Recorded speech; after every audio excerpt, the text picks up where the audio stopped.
પ્રધાનમંત્રી નરેન્દ્ર મોદીએ ઉડુપીના શ્રી કૃષ્ણ મઠમાં પૂજા કરી 1 લાખ ભક્તો સાથે ગીતા પાઠમાં ભાગ લીધો। પ્રધાનમંત્રી નરેન્દ્ર મોદીએ કર્ણાટકના ઉડુપી જિલ્લામાં આવેલા ઐતિહાસિક શ્રી કૃષ્ણ મઠની મુલાકાત લીધી હતી।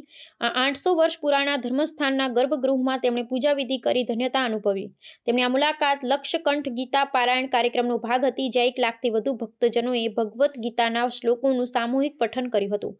આ પ્રસંગે પ્રધાનમંત્રીએ સુવર્ણ તીર્થ મંડપનું લોકાર્પણ કર્યું અને કનકન કિંડી માટે કનક કવચ પણ સમર્પિત કર્યું હતું। આ કાર્યક્રમમાં પ્રધાનમંત્રીએ મઠના મુખ્ય મહાપૂજારી શ્રી સુગુણેન્દ્ર તીર્થ સ્વામી પાસેથી આશીર્વાદ મેળવ્યા હતા। દ્વૈત વેદાંતના પ્રણેતા જગતગુરુ માધવાચાર્ય દ્વારા સ્થાપિત આ મઠ વૈષ્ણવ પરંપરાનું એક મહત્વનું કેન્દ્ર છે।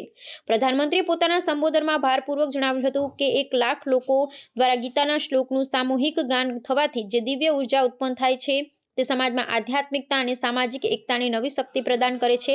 આ મુલાકાતનું સાંસ્કૃતિક મહત્વ ઘણું ઊંચું છે, જે ભારતના શાશ્વત મૂલ્યો અને ભક્તિભાવને સુદૃઢ બનાવે છે।